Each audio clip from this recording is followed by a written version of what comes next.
सदर ही जागा प्रतिबंधित आहे, तिथे ती जागा सार्वजनिक नसल्याने तुम्ही कसे काय तिथे जेवणाचा कार्यक्रम आखला याबद्दल तिने विचारणा केली असता बाचाबाची झाली आणि त्यामध्ये मारामारी देखील झाली। अशा वेळेस सदर घटनेच्या बद्दल सांगताना सरिता खंचंदानी यांनी आपल्या परीने सांगितले की देखिए, आज 9 दिसंबर है और आज उल्लास फलके का जन्मदिन है। उल्लास फलके श्री धनंजय बोडारे के खास हैं, शिवसेना के शाखा प्रमुख भी हैं, युवा सेना समथिंग पद है, उनको बहुत अच्छी होल्ड रखते हैं वो।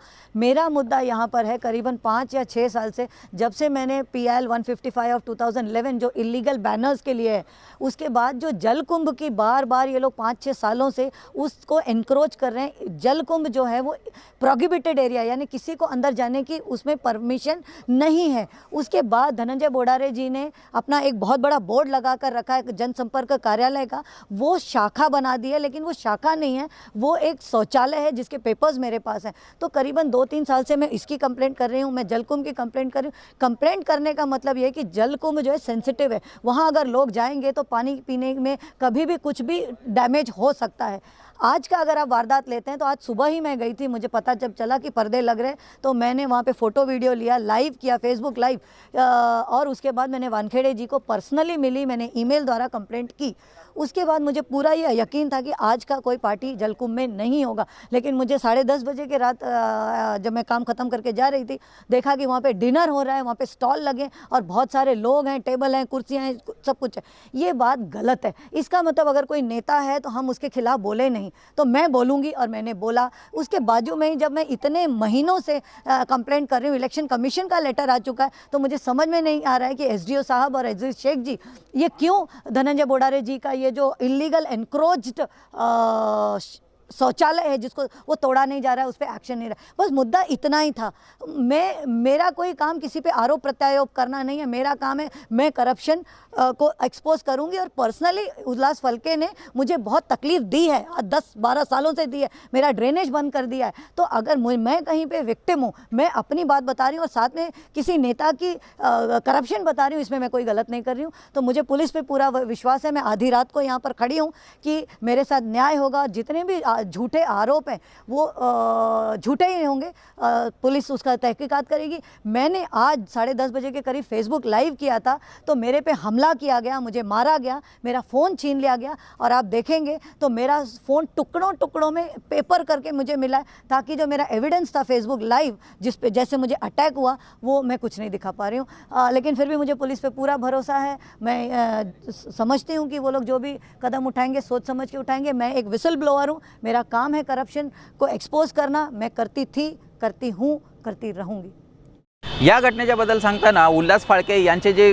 कार्यकर्ता आहेत, त्यांचे मित्र आहेत, यांनी देखील आपल्या परीने सांगितले कशा प्रकारे सरिता खंचंदानी ही प्रत्येक कार्यक्रमामध्ये आडंगा घालते। बॅनरबद्दल किंवा एखाद्या कुठल्याही प्रदूषणाबद्दल म्हणा किंवा कुठल्याही सार्वजनिक कार्यक्रमामध्ये त्या येतात आणि आडंगा घालून वेगवेगळ्या प्रकारचे प्रश्न निर्माण करून तिथे भांडण काढतात आणि कशा प्रकारे ते कार्यक्रम रद्द करण्याचा प्रयत्न करतात हे सांगताना त्यांनी पूर्णपणे सविस्तर माहिती दिली।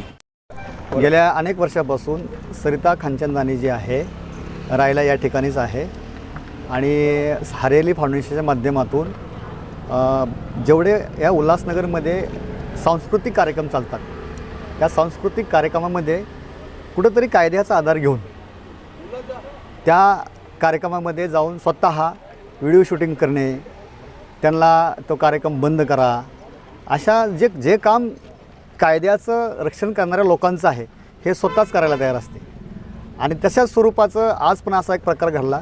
उल्हास फळके यांचा आज वाढदिवस होता आणि उल्हास फळके हा सगळ्याला मदत करणारा मुलगा आहे। त्या हिशोबाने तो अनेक ठिकाणी केक कापण्यासाठी जातो, लोक त्याला बोलवतात, तो त्याच्या लोकांच्या मदतीला जातो।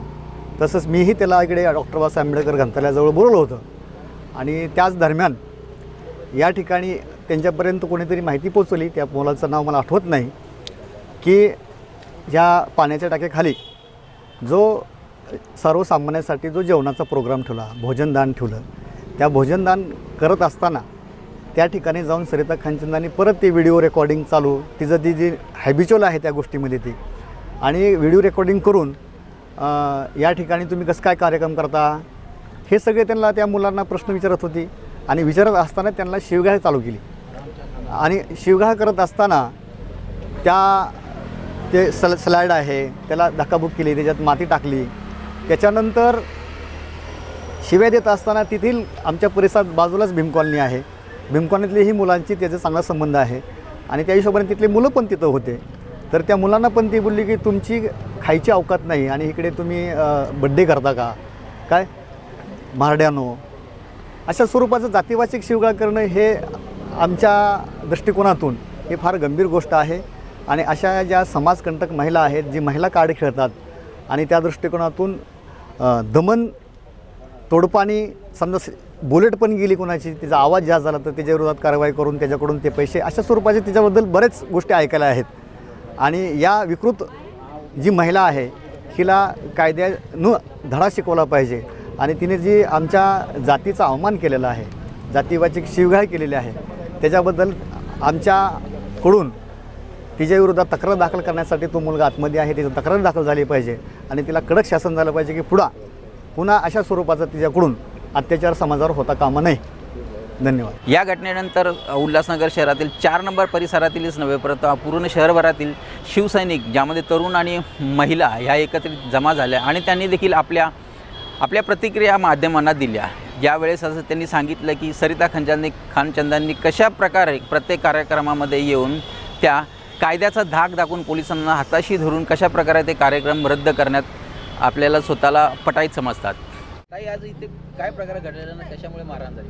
हां, हे उल्हास भाऊ आहे ना, त्याचा बड्डे होता आज आणि ती सरिता खानचंदानी त्यांच्या जेवणाचा कार्यक्रम ठेवला होता त्यांनी अन्नदानाचा. तिने त्याच्यात जेवणामध्ये माती टाकली आणि जातीवादेवरून तिने शिवीगाळ केली आणि बाबासाहेबांचा कार्यक्रम असताना पण ती बोलती हे असं करायचं नाही आणि बॅनर वगैरेचं ती चुका काढते असं. अजून या घटनेनंतर परस्पर दोन्ही गटांच्या विरोधात गुन्हा दाखल करण्यात आला आहे. पोलीस तपासात आता निष्पन्न होईल की कोण खरं बोलतं आणि कोण खोटं बोलत आहे ते.